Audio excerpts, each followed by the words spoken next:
delegates here today, and I ask that you please approach us to connect us with your young politicians, your young activists, and your young academics.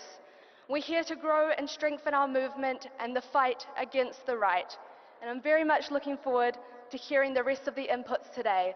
Thank you so much.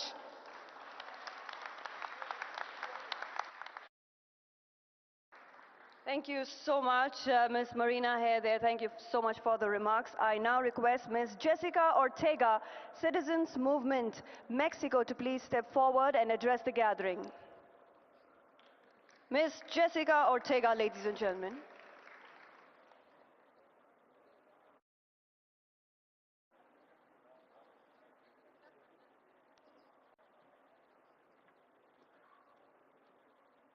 Muchas gracias. Primero quiero agradecer al gobierno de Telangana por esta hospitalidad, a todas y a todos los delegados que nos encontramos hoy aquí en esta importante reunión. A nombre de América Latina y en especial de México, mi país, quiero decirles que estamos muy agradecidos y contentas y contentos por todas las atenciones que han tenido con nosotros. Queridas y queridos camaradas, vivimos tiempos de retos. Los partidos progresistas tenemos la responsabilidad histórica de unificarnos, de articular una agenda común, de mostrarnos como la mejor alternativa política para el mundo. Por eso reconozco este encuentro y deseo que todo lo compartido aquí tenga un gran beneficio. Gracias por todo. Mi reconocimiento a Macris Cabrera, al frente de la Alianza Progresista, por todos los esfuerzos que hoy se han generado. Muchas gracias y tengan buen regreso todas y todos.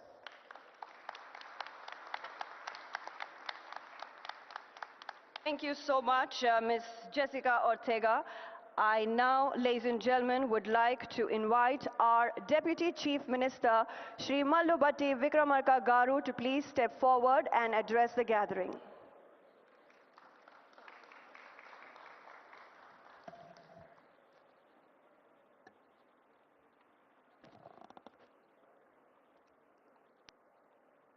Respected, our beloved leader, Sri Rahul Gandhi ji, Leader of Opposition Lok Sabha, Honorable Chief Minister Sri Revanth Reddy Garu, my cabinet colleagues, senior leaders from AICC and NDA Alliance, leaders of Progressive Alliance and Progressive International, and all the delegates. I am privileged to welcome all of you to the ongoing Bharat Summit on behalf of Government of Telangana. It is a matter of great pride for us to have been given this opportunity to host this amazing global event here in Hyderabad.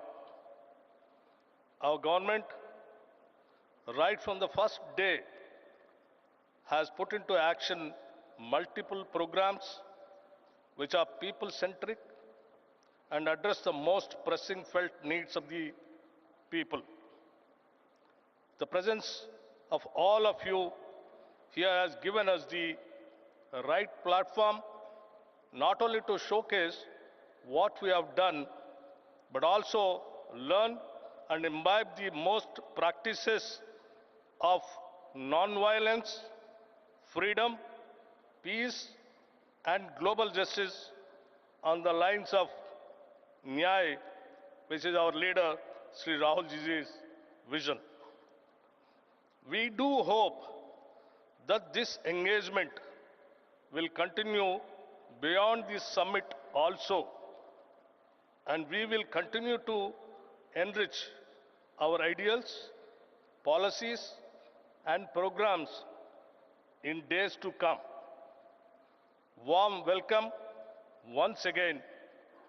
We want to make this Bharat Summit an annual feature. Thank you.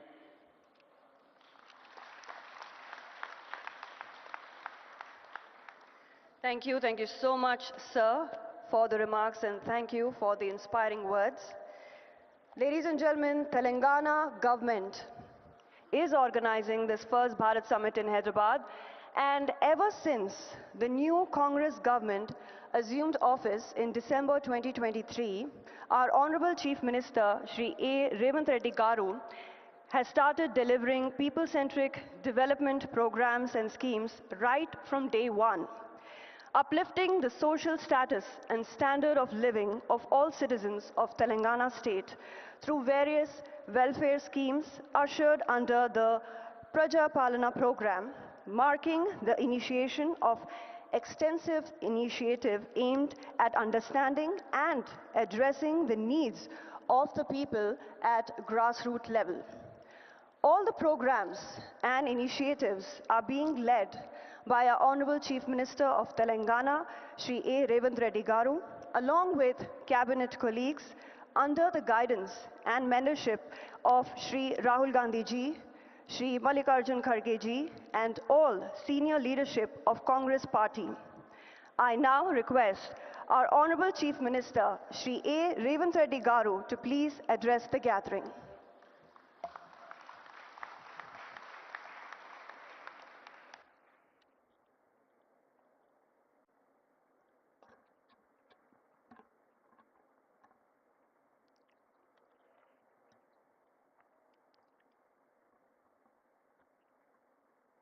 Good afternoon, friends. It is an honor to speak at the Bharat Summit. Leaders, intellectuals, change makers, and activists from different countries, I welcome you to the state of Telangana and its vibrant capital, Hyderabad. Telangana has a rich history, tradition, culture, and heritage. We were part of state called Andhra Pradesh and fought for many decades for separate state. The leadership for education came from students, trade union workers, farmers, and women. It's because of their fight we got separate state. However, for 10 years, dreams and aspirations of people were not fulfilled. They were deeply disappointed. When Congress government got elected, expectations were high. Our government has simple mantra: fulfill dreams of every section of society, especially students and youth, farmers, women, and, and oppressed castes. We have launched some of the biggest welfare schemes in the history of India. On August 15, 2024, we paid rupees 20,617 crore to 25,50,000 farmers totally debt-free. On India's Independence Day, farmers of Telangana found free from debt. This is biggest loan waiver in India for any state. Farmers in my state get 24/7 free power. We gave a crop input subsidy named by Rait Bharosa of rupees 12,000 per year per acre of land. An annual support of rupees 12,000 per family is given to landless labor with Narega cards. Together, we give over rupees 20,000 crore annually to agriculture sector, farmers with land and landless labor combined. We are able to do justice to agriculture and farmers and the farming ecosystem. Farmers are seen agitating for minimum support price. In my state, in many states, in Telangana, we give minimum support price and additional paddy crop bonus of rupees 500 per quintal. Telangana farmers are making profits after we introduced bonus scheme. Farmers also benefit from both farmers insurance and crop insurance. And also students were at the forefront of Telangana education, but nothing was done for them. Their education or employment opportunities. Many youth pass out from college with a certificate but no skills. For such youth, we started the Young India Skills University. There were no government job recruitment or notifications. When we took charge in the first year, we could fill over 60,000 jobs in government. We now launched Raju Yuva Vikasam to fund startup dreams, covering 5 lakh youth. The Congress party has a history of understanding what people need to different times and make policies to address those needs. Pandit Jawaharlal Nehru, first Prime Minister of India, focused on irrigation and education. Srimati Indira Gandhi focused on removing poverty through programs for roti, kapda or makan.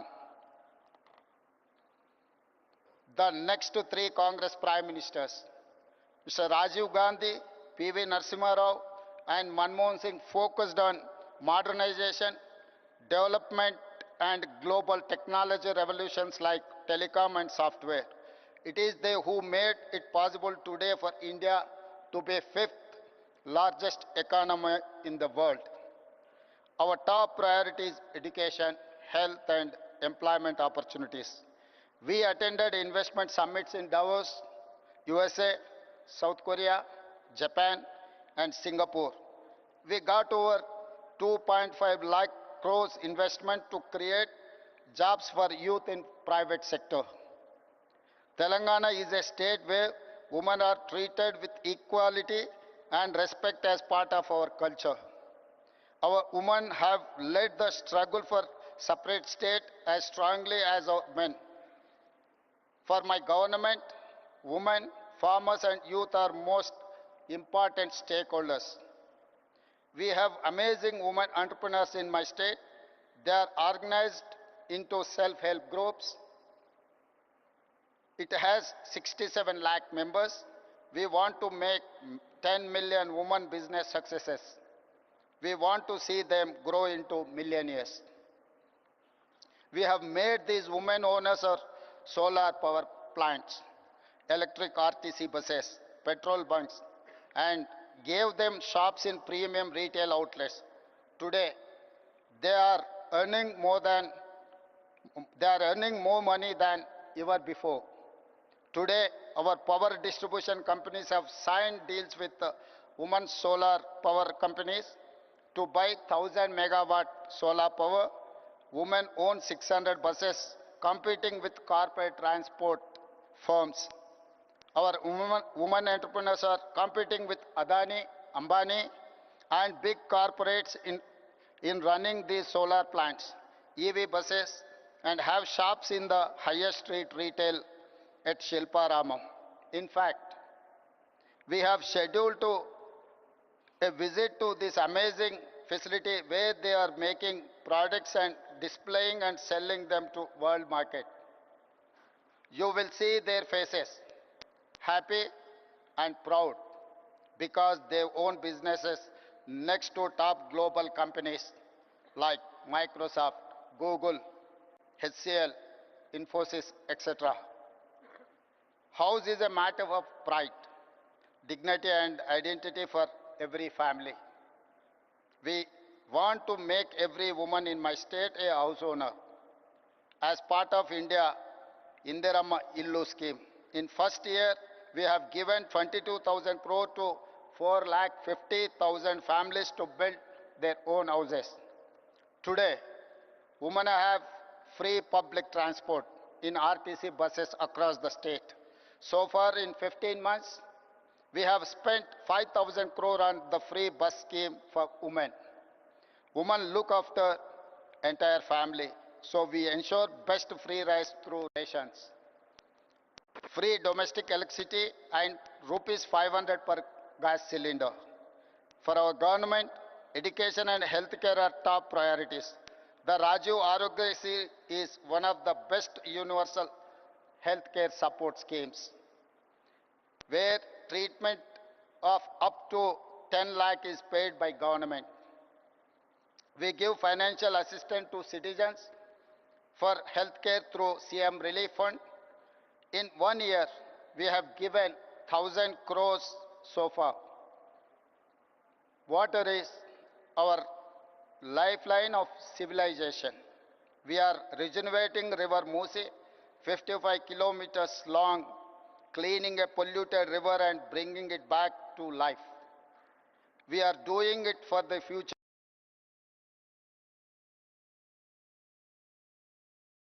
city and protect people from pollution.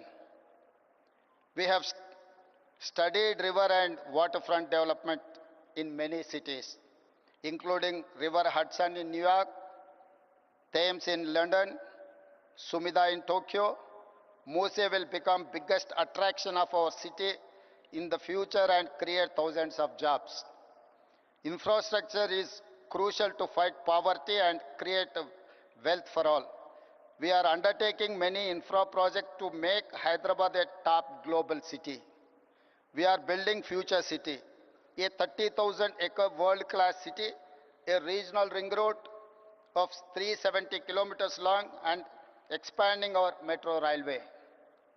You must have visited Charminar, Golconda Fort, Makkah Masjid, Hussain Sagar Lake and Buddha statue. In times ahead, we will add many modern marvels. We are combining and balancing between needs for investments, jobs creation, economic growth and welfare and environment for good governance. Our approach is simple. Increase government revenue to share with the poor people. We are transparent and proactive in reforms. For example, we are setting up a gig and app workers welfare policy. We have shared draft policy in public for feedback and suggestions. We conduct Prajavani where citizens can share all their issues and problems. Every week, officials, MLAs, MLCs, ministers and chief minister listen to people's grievances to address them. We have a portal to monitor entire program transparently. I am proud to share Telangana is the first state in India to conduct a caste survey. For nearly 100 years, no one conducted it. Empowerment of BCs is part of Telangana model. It is a reason why Telangana is rising. It is the reason why Telangana is a role model for OBC empowerment. We are first state in India to subclassify quota for Dalits to fulfill their age-old demand. Now, 15% SC quota is subdivided among subcastes. We are proud to say Telangana is rising because of Dalits are rising. I am delighted to share that Telangana is the first government to recruit third gender in our government as part of traffic police force. We will take them into other departments too. Implementing welfare, ensuring infrastructure and investment to create jobs and wealth, transparent governance and removing corruption is the hallmark for our government. We are already seeing results. Fastest growing economy, highest per capita income, fastest jobs creation, lowest inflation, best policing, highest own tax collections, rapidly emerging as a hub in many sectors like global competency centers or otherwise GCCs, EVs and data centers. Our work has started. We have to do a lot more. I invite all of you to please join this mission to change lives of people of positively. You must use your experience, knowledge, skills to share the Telangana rising story and give us inputs to do better work. Tell the world what you have seen and witnessed. Tell the world about our vision, our work, our achievements, the transformation and people's views. Become the brand ambassadors of Telangana Rising. I wish, I wish you all wonderful time at Bharat Summit. Thank you. Thank you very much.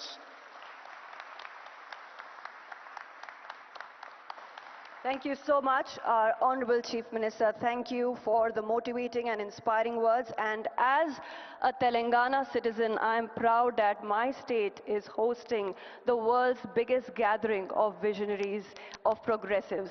And yes, I'm sure that with our Honorable Chief Minister's development vision of Telangana, Telangana Rising, we will definitely be attracting a lot of investors and entrepreneurs from across the world.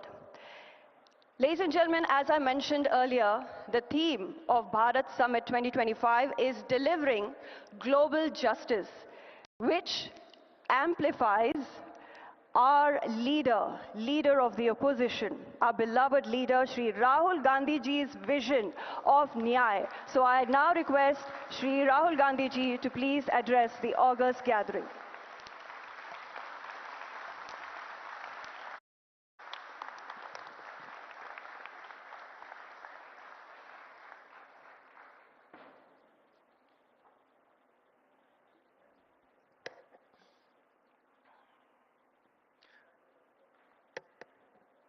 I'd like to welcome all the delegates from different countries who have come here for the summit.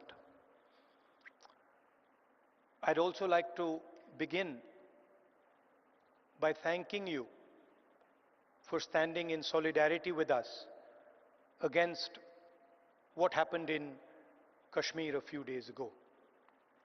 I apologize. I was supposed to be here yesterday, but I was forced to cancel my visit here yesterday because I had to go to Kashmir and meet some of the injured people. I'd also like to thank Revanth Reddy ji and the Telangana government for hosting this wonderful summit.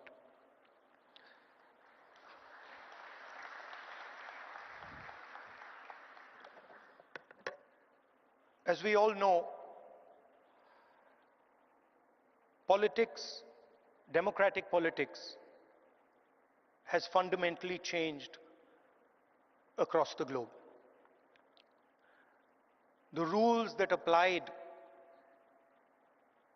I would say, a decade ago, simply don't apply anymore.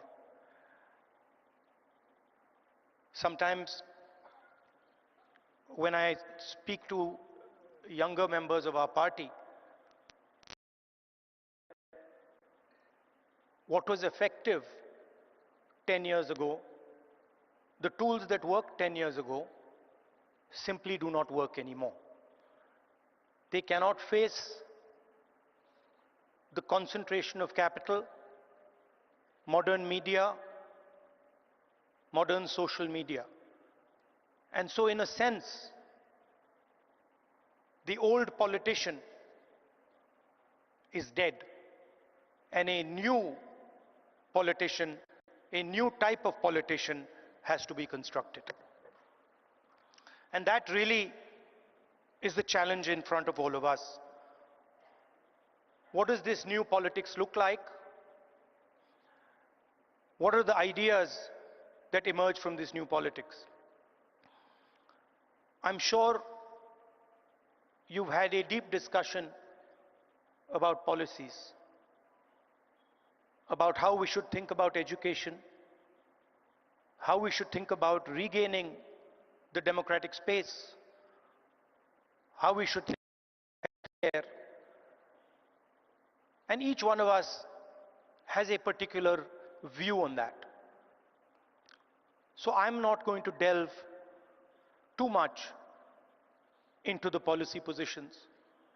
I'm going to talk about what I think is the correct lens with which to approach our politics.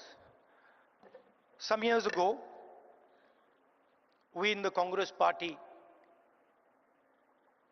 felt completely trapped in this new politics, aggressive politics, a politics where the opposition is not talked to, but the idea is to crush the opposition. And we found that all our avenues were compromised. The media, the general atmosphere did not allow us to operate the way we would like. And so we reached back into our history and we decided to walk from Kanyakumari, which is one of the southernmost parts of our country, all the way to Kashmir, where I was yesterday. And I'd like to tell you a little bit about what I and some of my colleagues discovered on that journey. It's not a small walk, 4,000 kilometers. And I don't think we understood quite what we had taken on when we began it. But once we began, there was no way backwards. So we just carried on walking right to the end. And I essentially learned two things from that walk. Our opposition across the world has a monopoly on anger, fear, and hatred. And there's no way that we are ever going to be able to compete with them on anger, fear, and hatred. They are going to outdo us, outmaneuver us, and beat us every single time when it comes to fear, anger, and hatred. So the question is, where and how do we operate? Where are the spaces where we have the advantage? Where are the spaces from which we can build a counter narrative? So the walk started in Kanyakumari, and slowly as it progressed, more and more people started to join this walk. And within 10-15 days, walk would start at 6 in the morning, and we would have thousands and thousands and thousands of people walking with us, pushing us, people trying to come in.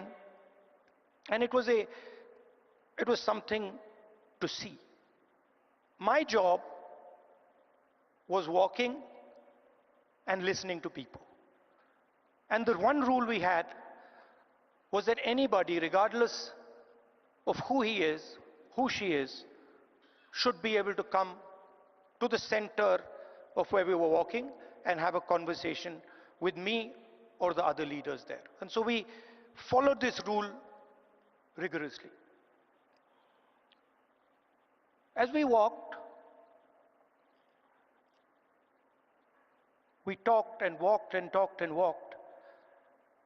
I suddenly found that it became harder and harder to speak. As politicians, we are trained to do this. We are trained to come on stage and talk. We are trained to tell people what we think. We are trained to think about the future.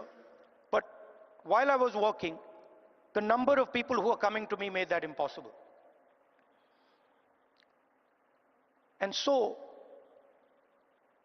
I started to listen. And I realized, halfway through that walk, I realized that actually I had never ever listened before. And in fact, I didn't know how to listen. I knew how to speak, I knew how to think, but I didn't actually know how to listen to people. What do I mean by that? Whenever somebody was speaking to me, I would have a conversation going on in my mind. I would be listening, and at the same time, I would be talking. Relatively quickly into the yatra, the talking completely stopped. And all I was doing was listening to the people who were coming next to me. And I discovered that there is a completely different way of communicating with people, a much more powerful way of communicating. And that way involves me or us becoming completely silent and listening deeply to exactly what it is they're trying to say. I'll give you an example. The one that really struck me. We were walking. It was early morning, it was still dark. And this woman came running towards me, and she held my hand. And the moment she held my hand, I felt fear in her hand. I didn't say anything. And I asked her, what's happened? And then she started. And she said to me, I've come here to walk, but I have to go back. I have to go back quickly. I said, why? She said, because my husband is beating me. My husband is thrashing me, and I have come here to this yatra. And then I said to her, I said, what do you want me to do? And she looked at me, she says, I don't want you to do anything. I just want you to know that this is happening to me. And the moment she said that, her hand completely relaxed. And I realized that it was as important for her to be heard, for me to understand and us to understand exactly what it was that she was going through. That was as important as any action we could take. And in 1 second, she transmitted to me what millions and millions of women go through in their homes. So our opposition really does not know how to listen, because they already have all the answers. They know exactly what is supposed to be done. And this is completely flawed, because it is the people who know what has to be done. And if there is one thing that we have failed at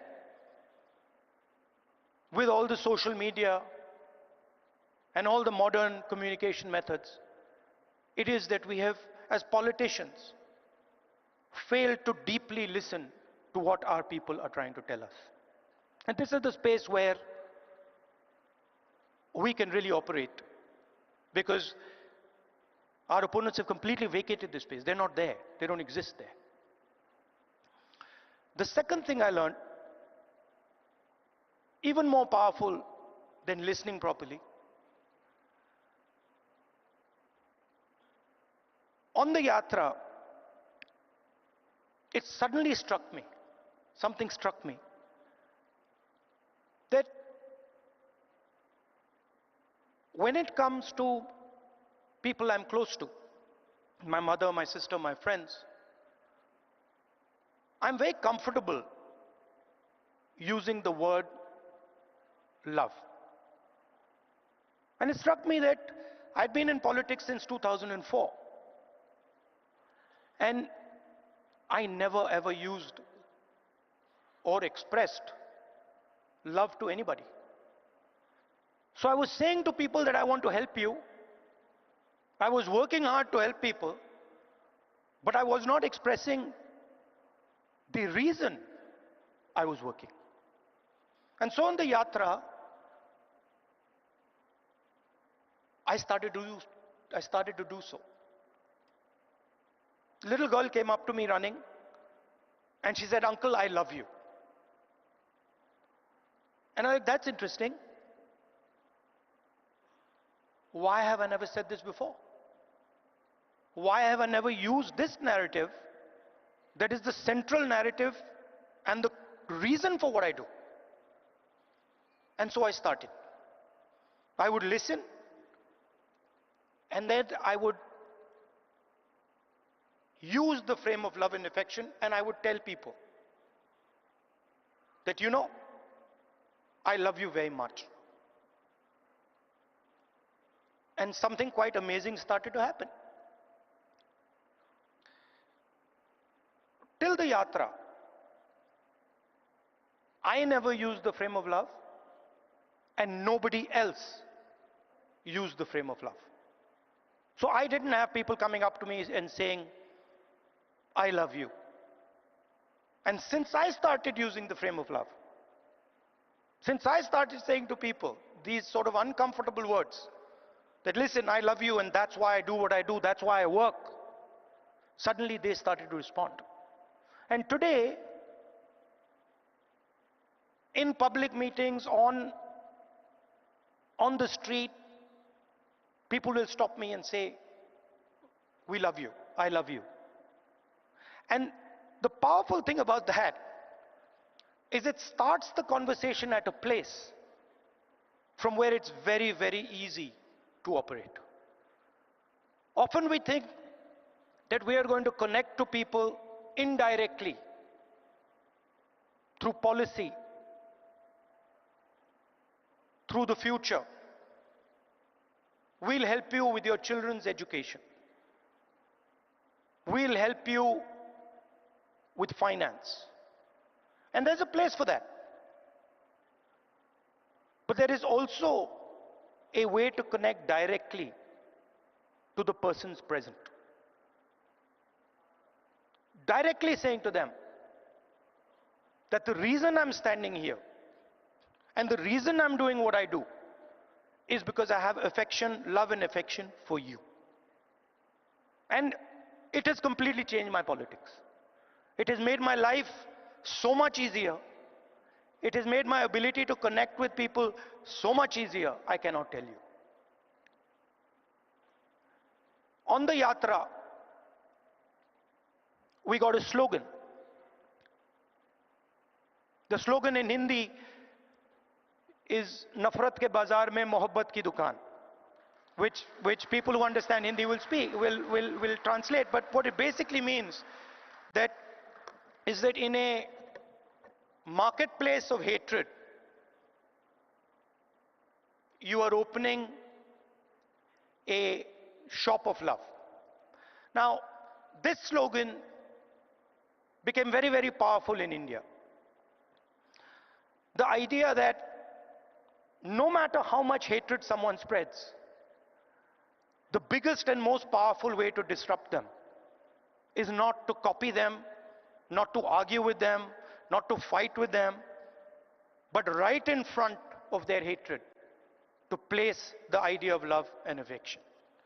So that, I think, is a framework, a potential framework for our politics.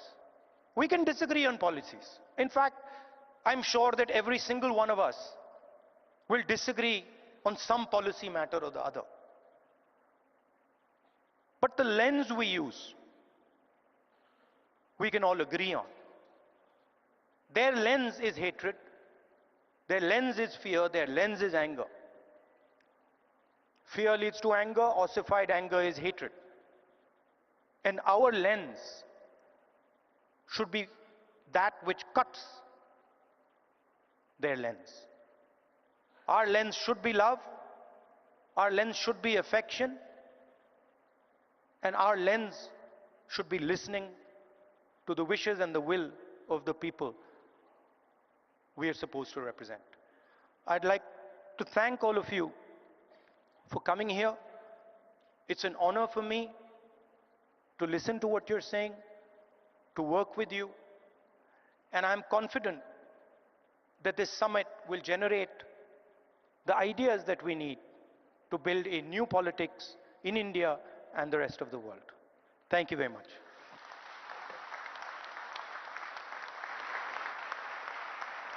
Thank you so much, Shri Rahul Gandhi ji, ladies and gentlemen. Always motivating and inspiring us. And through this Bharat Summit, our leaders Srimati Sonia Gandhi ji, Shri Rahul Gandhi ji, and Shri Mallikarjun Kharge ji, we hope to start, and we have, I should say, already started a global progressive movement where we want to show that Swaraj, Ahimsa, Satya, and Aparigraha are the only way to create a just and liberal world order. Ladies and gentlemen, we now will be watching a solidarity video message from Mr. Wayne Swan from Australia. So can we have the AV, please?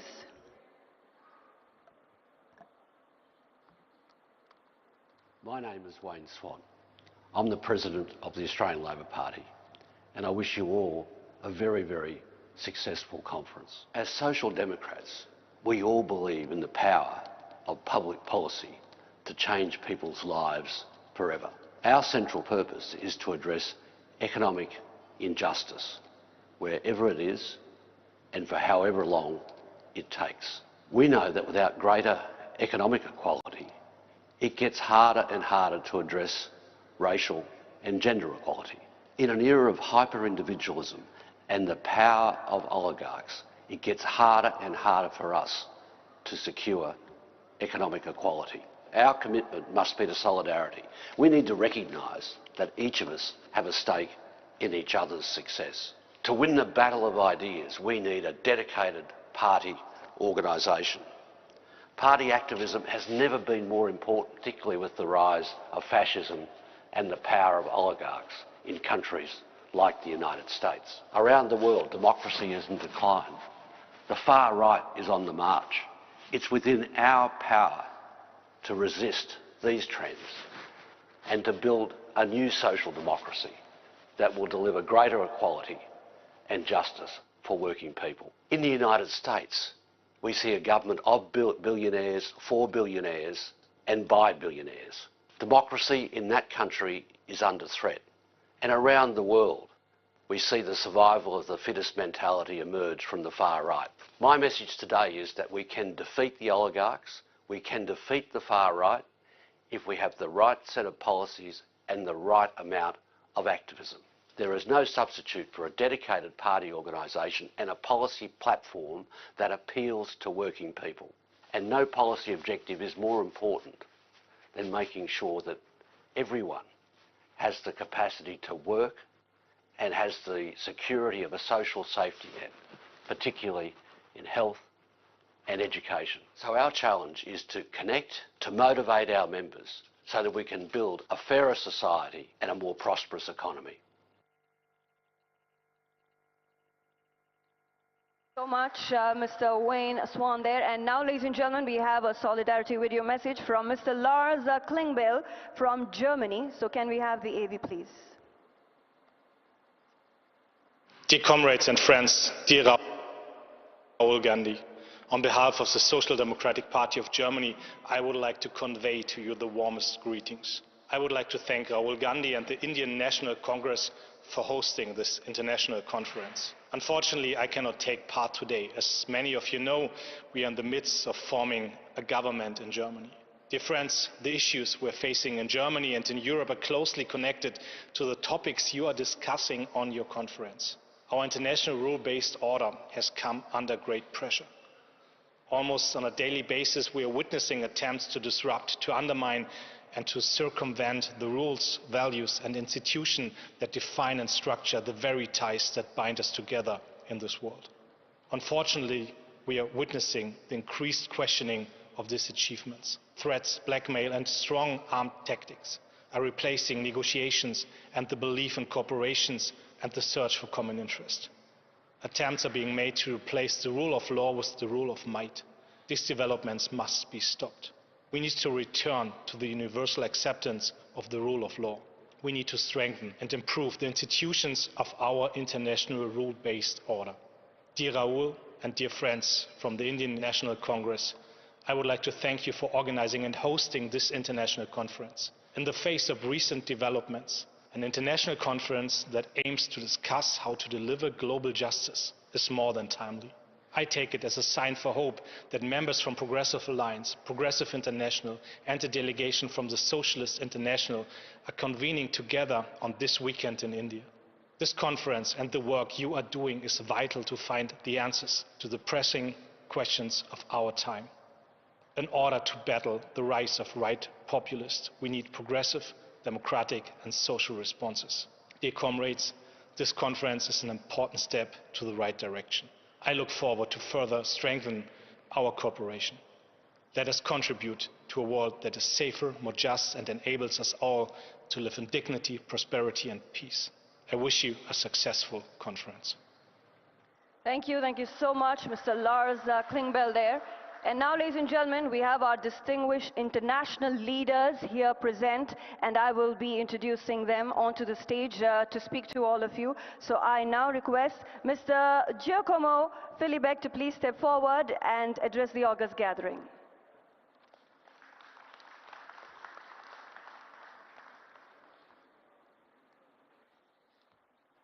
Namaste. Leader of the opposition, Rahul Gandhi, Chief Minister, members of the Indian National Congress, members of the Progressive Alliance, fellow progressives. Before I begin, allow me to express on behalf of the Party of European Socialists our heartfelt condolences for the tragic loss of life in the Kashmir region. The grief of the families, the pain of communities must not go unnoticed. We stand in solidarity with all those affected and reaffirm our belief that peace and human lives must never be sacrificed for political gains. As we speak now, in these very hours, in my hometown, in Rome, the funerals of the Holy Father, Pope Francis, are taking place. More than 140 heads of governments are coming in Rome to pay respect to the late Pope Francis. However, I doubt that all of them have understood or shared his main message about human dignity in this planet. We talk about global justice here. The message of Pope Francis is that there cannot be peace, there cannot be human dignity, there cannot be solidarity without justice. And we hope that his legacy and his ideas will resonate, especially in all those attending the funeral today.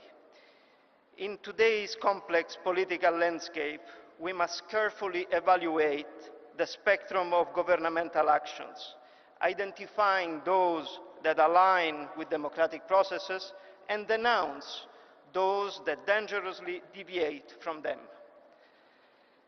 As you all know, because you are all involved in politics, there are political decisions taken by our adversaries in government which we can disagree with, and yet we can understand them. Some of their policies may be damaging, and yet we know where they come from. Some of their moves and tactics would be seen as despicable, and we would challenge them, demanding corrections.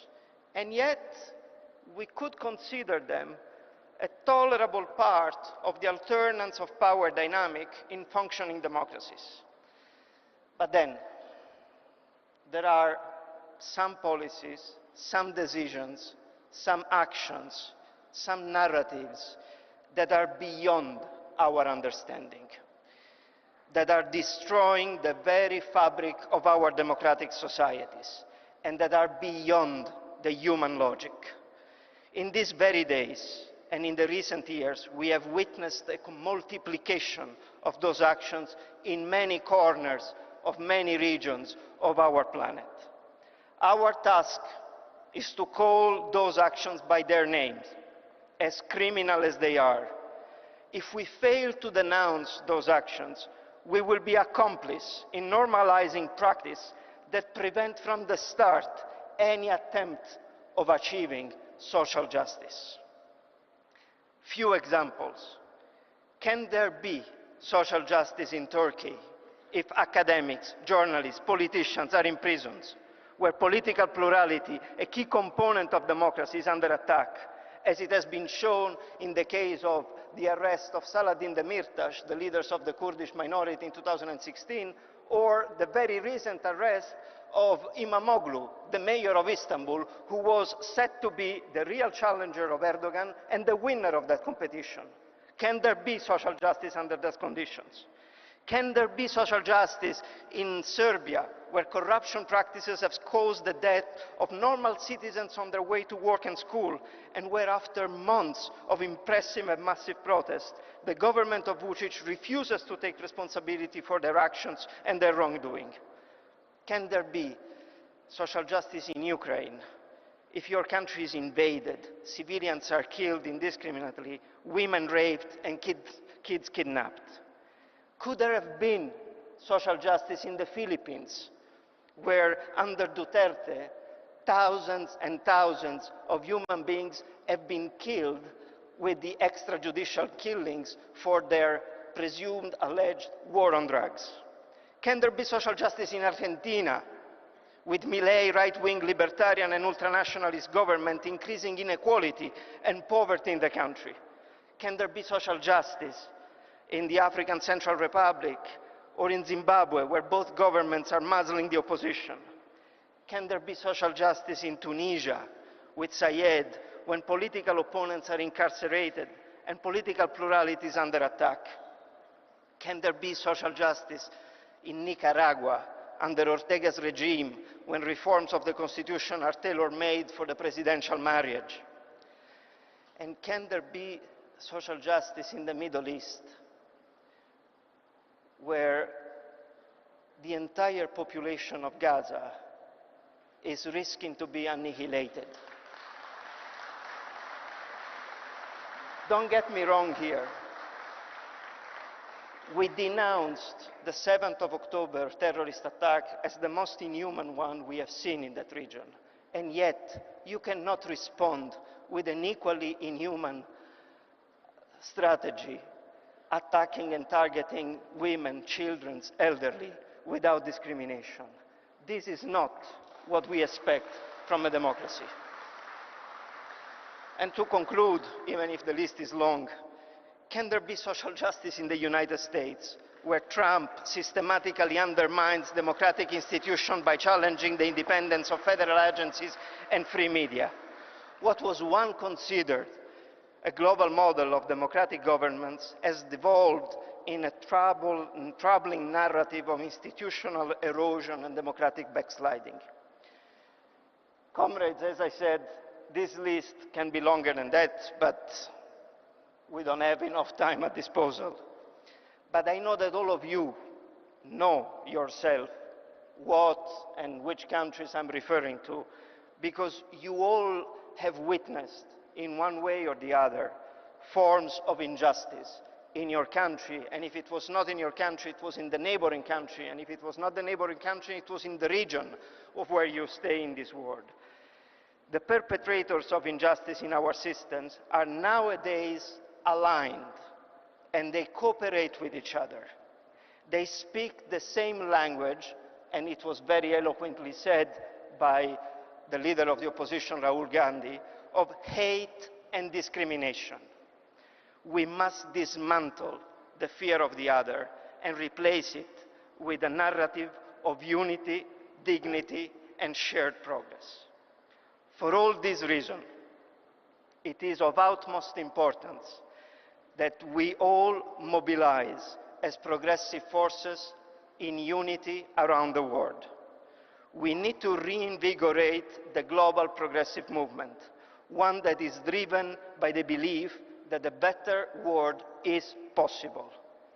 For us to succeed, it is essential to deepen our links with all players like-minded around the world. And together we can build a common narrative and have a common voice to face this fragmented world that lies ahead. Yesterday was the 80th anniversary of the liberation of my country, of Italy, from the Nazi fascist occupation. We must never forget the sacrifice of the lives of the resistance movements in a country like Italy.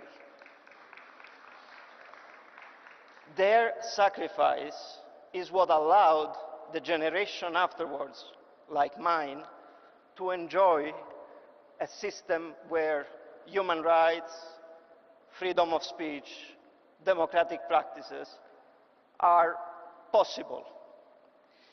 There are forces in this world that are trying to push us to forget that sacrifice or to minimize it. We shall never allow this to happen. And the best way to do it is to unite ourselves under the leadership of leaders like Rahul Gandhi and all the leaders of our parties to make our voice heard in every region of the world. Bella ciao.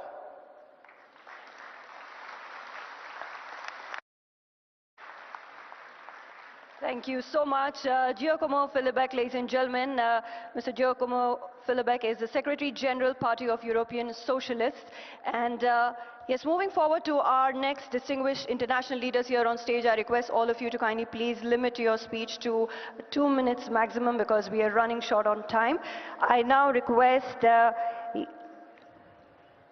yes, Mr. Bert Koenders to please step forward. Mr. Bert Koenders, former Foreign Minister, to address the gathering.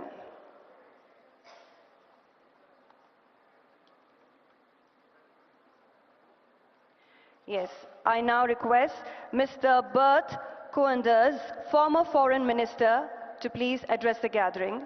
And I also request you, sir, to please limit your speech to maximum 2 minutes. Thank you very much. Thank you, sir. Mr. Gandhi, ladies and gentlemen, thank you very much. It's a great honor for me, representing here today the Dutch Labour Party, to be with you here in a very historic meeting. This is, I think, almost 80 years after the importance of this country and later on the Bandung Conference. And we have been inspired, I think, at the time by the leaders of the past, of thinking about how we could build an order in the world that was more equitable and just. And I think the Bandung Conference has to give an inspiration, not only for new politics in our countries, I think it's extremely important, but also about a new arrangement in our world, which is polarized, which is characterized by disrespect, by unilateralism. I'm limiting myself to 2 minutes, so let me give one plea.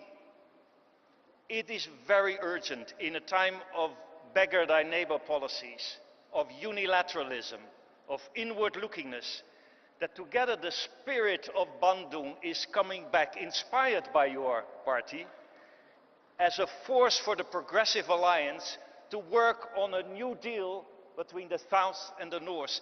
India can be in the lead, Europe can be in the lead.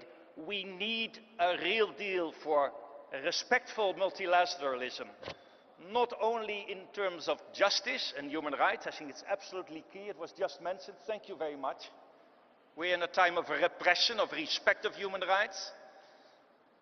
Never have been so many people and journalists being killed around the world. But it's also about an equitable economic order. And I think in that respect, the big announcement we are going and have made today on a new beginning for international justice should lead to concrete action. And thank you very much, all of you, in this great city of Hyderabad, to create a new Bandung. A Bandung worldwide with respect for each other, respect for human rights and international justice. Thank you very much.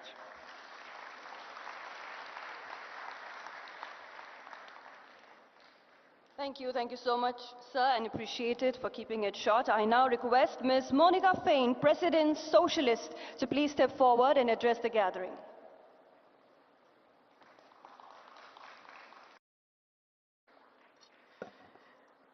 Buenas tardes. Gracias al gobierno de Telangana, gracias a la Alianza Progresista, señor líder de la oposición Rahul Gandhi.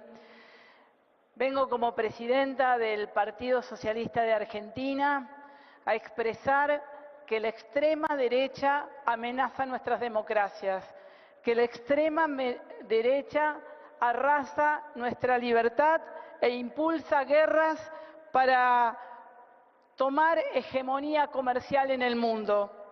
La extrema derecha desprecia nuestras instituciones y genera violencia y odio. Ante esa realidad de la extrema derecha estamos aquí, los progresistas del mundo, diciendo que necesitamos una nueva democracia, gobiernos globales que transformen la realidad, poniendo a la ciudadanía y a las personas como eje del desarrollo de un país. Argentina no tiene que contarlo, es el laboratorio de la extrema derecha, donde se produce el brutal ajuste de la economía, la destrucción de la ciencia, de la educación, de la salud y la reivindicación de la violencia de la última dictadura militar. Nosotros en Argentina vivimos el accionar de la extrema y de la ultraderecha. Por eso venimos a este lugar y agradecemos este encuentro para decir que necesitamos una voz progresista más fuerte que le diga al mundo que podemos construir una sociedad con igualdad, con solidaridad, con justicia para todos y para todas, donde las mujeres, las disidencias, los campesinos, las campesinas, todas aquellas que queremos tener una vida digna, lo podamos construir. Esa es la voz del progresismo, es la voz que venimos a llevarnos de este Congreso. Gracias por la recepción. Thank you so much, ma'am. I now request Mr. Geom Long to please step forward.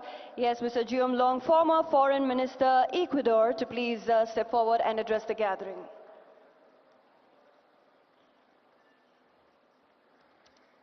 Thank you very much. I'd like to thank the government of Telangana for its very generous invitation, thank the Congress Party for hosting us, and thank the Progressive International. Thank you, Varsha, for bringing such a great delegation of 12 countries. It's a real honor for us to be here. And of course, I'd like to express my heartfelt condolences to the people of India, my sincere solidarity for the terrible, tragic attack that occurred this week in Kashmir. This is 70 years since the Bandung conference, this week. And in the very little time I have, I would like to ask the following question. How is India going to position itself? And more importantly, how is the Congress Party going to go forward in terms of its vision for internationalism? What is its foreign policy doctrine going to be? We've heard here that we're facing a unique historical moment. We're facing the onslaught of exceptionalism, what I would call a reactionary international, which of course we have to contest, we have to fight through a progressive internationalism. This requires collective action against divide and rule, against the race to the bottom, which is often privileged by this emphasis on bilateralism, the bilateralism of the deal, whether it's an artful deal or not an artful deal.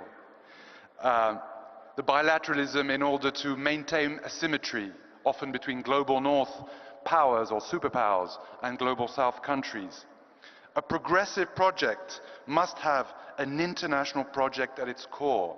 And this is a crucial element because in this conference here and this morning, we've heard many wonderful policy initiatives. This morning we were in there was a great workshop on how new laws for gig workers have been introduced, first in Rajasthan, then in Karnataka, and now very soon in Telangana, and we celebrate this, and there are all sorts of fantastic domestic policies that have been proposed here. What about international policy? What is the internationalist project of the Congress Party going to be?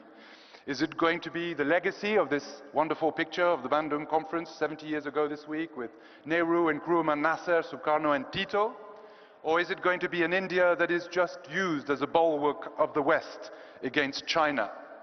Is it going to be an India of bilateralism, or is it going to be an India of multilateralism, of collective action, an anchor in the global south to fight some of the great abuses of the current system of international governance we are often victim to?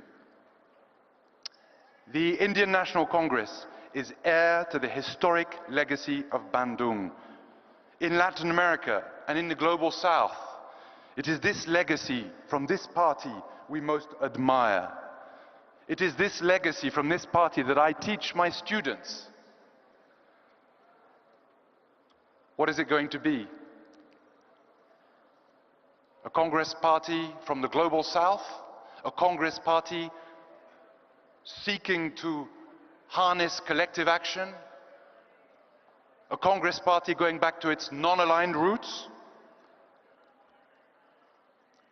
We heartily hope so in Latin America and the global south, and we encourage you all to follow this path. We need a genuine, not a vacuous, not a tokenistic, commitment to the struggle for the democratization of the international system that serves the needs, the interests, the rights of the world's majority. The Congress Party is called to play this role. Thank you very much.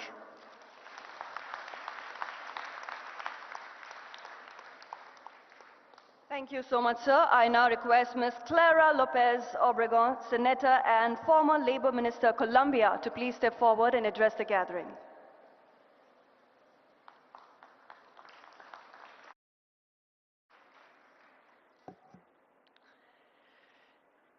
Colleagues from the progressive forces of the world over, Mr. Rahul Gandhi, your words with that meaningful lesson of replacing or confronting the new politics of hate with the politics of love is the right way forward. In Colombia, our president, Gustavo Petro, too, has the politics of love and has life at the center of all his preoccupations. In the spirit of Bandung and as members of the Global South, we must once more decide not to be for or against any great power, but rather in favor of world peace, democratic values, human rights, global justice, and equitable development. May the Bharat Summit signify the unity of all progressive forces with the common goal of social justice in a world that once more faces the East-West divide and the challenges of intolerance, terrorism, and genocide, which we wholeheartedly condemn and express our solidarity for the happenings recently that have affected India and the world over. Let us lead the way and walk together, respecting our differences and sharing our strengths for the common good. Telangana has given us great examples, and thank you for your generous hospitality. Thank you all.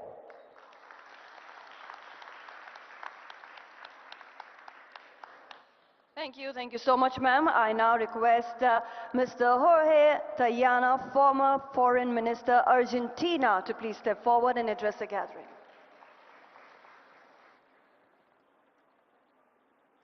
Thank you to the authorities of Telangana. Thank you, Rahul Gandhi, to be here for your address and for support this initiative, and to all the people that are here.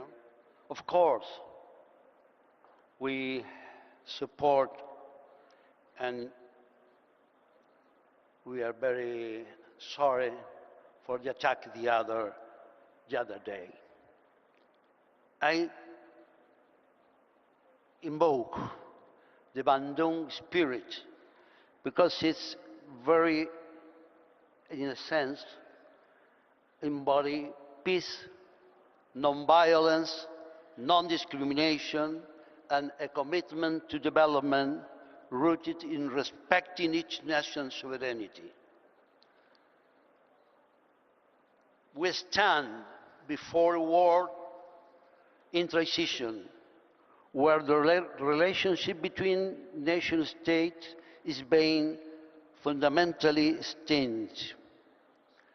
The tensions stem from their gradual erosion driven by technological revolution and compounded by productive, financial, communicative, and cultural globalization. A world that demands coordinated global efforts to address its greatest challenges, from the climate crisis to persistent poverty and worsening inequality. Today, concentration of power and wealth explain disparities within countries and between nations. Argentina, my country, now suffers a regression across economic, social, and democratic spheres, manifesting the current administration policy agenda. The trajectory fundamentally contradicts the prerequisite for equitable development, demonstrating how right-wing ascendancy foreclosed pathway to justice. Consider the case of Dr. Cristina Fernández de Kirchner, former two-term president and current chair of the Justicialist Party, a party with 3 million affiliates in our country, who faced politically motivated legal harassment. The narrow aim is her electoral disqualification. The wider goal is to discredit all the opposition. Such tactics seek to intimidate a leader who dares to defend Argentine people's welfare. And this is a clear message. Our problem is not only the authoritarian presidents that go with the far right, also a corrupted judiciary that not work with the point view of the justice legislation. Judiciary branch is a serious problem in our country. This geopolitical tension and uneven development necessitates immediate action against inequality through 3 structural approaches: active non-alignment as a guiding doctrine, deeper regional integration, and institutionalized global South collaboration. On the final point, we must reaffirm Argentine's legitimate and unalienable sovereignty over the Malvinas, South Georgia, and Sandwich Islands and their surrounding maritime territories, integral parts of our national territory. The UN General Assembly Resolution 2665 explicitly recognizes the sovereignty dispute and calls upon Argentina and the United Kingdom to seek a peaceful, lasting solution. Yet the UK not only disregards this resolution, but exploits both renewable and non-renewable natural resources in the dispute sector in the South Atlantic. In times of instability, advancing global justice in all its dimensions is an imperative for all who believes must serve the welfare of our people. Let me conclude with late Pope Francis' words. I was close to him, and my family used to tell that we are friends. He's now been buried in the Santa Maria Maggiore church in a humble coffin. He reminds us that the people is not achieve peace is not achieved merely by ending wars, but by building a new world, one where we discover ourselves as different, yet more united and bound in fellowship than ever we imagined. Thank you very much. Thank you so much, sir. And yes, since Shri Rahul Gandhi ji has a hectic schedule ahead, I request all our distinguished international leaders to please limit your speech to just 1.5 minutes. We move forward to our next speaker. I request Mr. Cedric Wermuth, Swiss Party President, to please step forward and address the gathering. Thank you. I'm a father of two young children, two young girls, and some years ago the older one came to me and said, "Hey Dad, how was that when human beings and dinosaurs were together on the planet? Did they like each other or did they fight?" And I tried to explain to her that dinosaurs had died before the human race came to Earth, and that nobody, no human is old enough to have ever seen actual living dinosaur. And then she turned her head and looked at me skeptically and said, "Not even you?" And that was the moment when I understood that the world had changed. And although there are only 30 years between her and me, I'm 39 years old, it's true. The politics I inherited, and we heard it from all the colleagues before, is a politics of an age that has gone long before us. And I think it's extremely important that we are precise on pointing on what's happening on the global stage these days and weeks and years. Yes, it has become fashionable in Western Europe to analyze the situation through the idea of the new polycrisis of neoliberalism. The truth is the crisis has always been there, but for the global south. The global north has just not seen it and has exported its problems to the global south. This time, the crisis is coming back. And it is coming back under the disguise of these very dangerous clowns, which Mr. Trump is the most dangerous probably for world politics. And I'd like to be very precise. I'm still on the 30. I have the right to be a bit more outspoken than other ones in this room. I think we have to be very precise. There is a new coalition of a neo-fascist project and of class war by global billionaires who try to exploit nature and human beings even more than before, or as the ITUT points it out, a coup against democracy and everything we have been fighting for in the last 50 or 70 years. And there are two things I want to stress for the progressive movement. First of all, I think we should have been that who questioned the neoliberal global order, and we didn't. So it is high time to do it now, because we cannot become the bearers and the defenders of the status quo. We must be the ones who go further for dignity, liberty, truth, justice and equality for everyone. And I think also on this point, it is time for Europe, for the global north, for Switzerland, my country, to learn from the global south and to learn from what the leader of the INC just said, Rahul Gandhi, to turn to that politics of listening to people.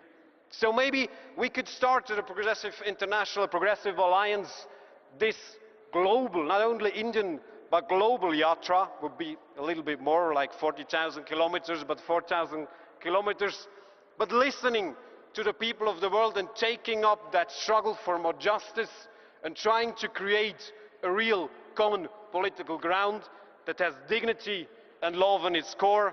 We are ready to do it. The world has only us to defend it. Please be with us. Go to action. We need global progressive politics. Thank you everyone for doing that every day. Thank you so much. We move forward. I now request Mr. Martin Ziguele, former Prime Minister, Central African Republic, to please step forward and address the gathering.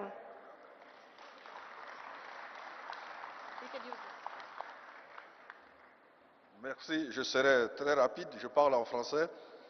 Je suis Martin Ziguele, je suis ancien Premier ministre de la République centrafricaine. La République centrafricaine est vraiment au cœur de l'Afrique. La même distance entre le Cap en Afrique du Sud jusqu'au canal de Suez en Égypte, juste au milieu, c'est mon pays. Nous sommes entourés par République démocratique du Congo au sud, le Cameroun à l'ouest, les deux Soudans à l'est et le Tchad au nord. Nous sommes donc au cœur de l'Afrique et aujourd'hui nous sommes ici pour dire que nous faisons partie du monde. Et l'Afrique, je ne veux pas vous refaire l'histoire, a vécu le poids de l'injustice. L'injustice sur le plan historique, l'injustice sur le plan de l'économie. Et ceux qui sont de ma génération se rappellent que grâce à l'Inde, grâce à Bandung, à la conférence de Bandung, à la conférence des non-alliés, où celui qui représentait l'Afrique, c'était Gamal Abdel Nasser, nous avons été donc vaccinés par le vaccin de la lutte pour la liberté et pour la justice. Mais il faut se souvenir que la lutte pour la liberté et la justice est une quête perpétuelle, elle n'est jamais achevée. C'est en Afrique aujourd'hui que nous avons encore des pays où il y a des coups d'État militaires. Il y a seulement 2 ans, 4 pays dont nos camarades étaient les dirigeants, présidents démocratiquement élus, ont été successivement renversés par des coups d'État militaires. Cela s'est passé en Guinée, au Mali, au Niger et au Burkina Faso. Et aujourd'hui, un de nos camarades progressistes a été renversé en juillet 2023 et au moment où je vous parle, il est détenu avec son épouse au sous-sol de la propre présidence où il était président de la République. C'est au Niger et c'est notre camarade Mohamed Bazoum.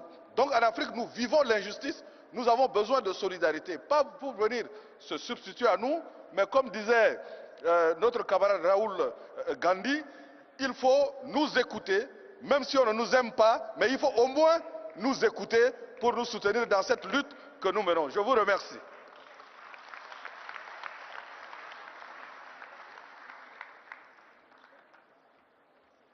Merci. And yes, ladies and gentlemen, we now move forward to launching, yes, the Hyderabad resolution.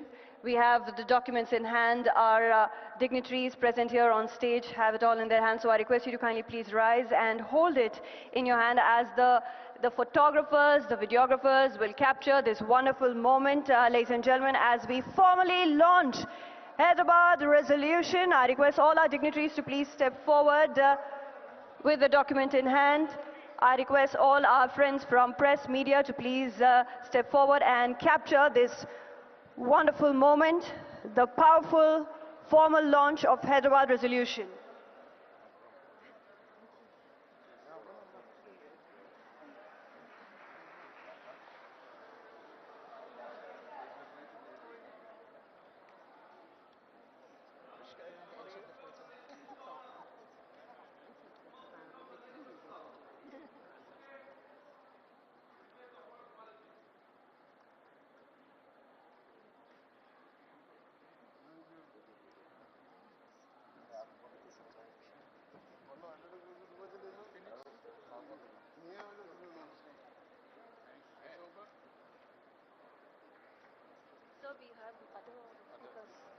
Yes, my dear friends, I request you to please be seated as we have our other distinguished international leaders still to talk to us. I now request His Excellency Hipólito Mejia to please step forward. His Excellency Hipólito Mejia, former President, Dominican Republic. I request you, sir, to please step forward and address the gathering. And yes, ladies and gentlemen, we still have many speakers on, and we'll also be looking forward to the vote of thanks. Thank you. Yes, ladies and gentlemen, request you to please be seated. Please be seated. We have our distinguished speakers. Yes, my dear friends, ladies, please settle down, be seated. We have our distinguished speakers who will be talking to us. We have 5 more international leaders speaking to us. And we also will be witnessing the closing remarks by TPCC President Shri Mahesh Garu. So I request you to please remain seated. Yes, ladies and gentlemen, dignitaries, delegates, I request you to please remain seated. We are continuing with our international leaders delivering their speeches. And we also have the closing remarks to be said by TPCC President, Shri Mahesh Garu. So I request you to please remain seated. I request His Excellency Hipólito Mejia, former President, Dominican Republic, to kindly please address the gathering.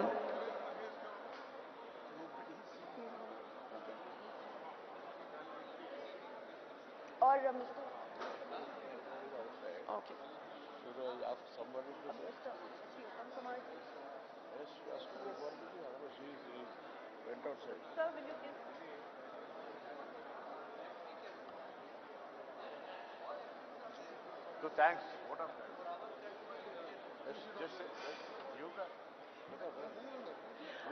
Yes, I now request our Minister, Shri Uttam Kumar Reddy Garu, to kindly please propose the vote of thanks.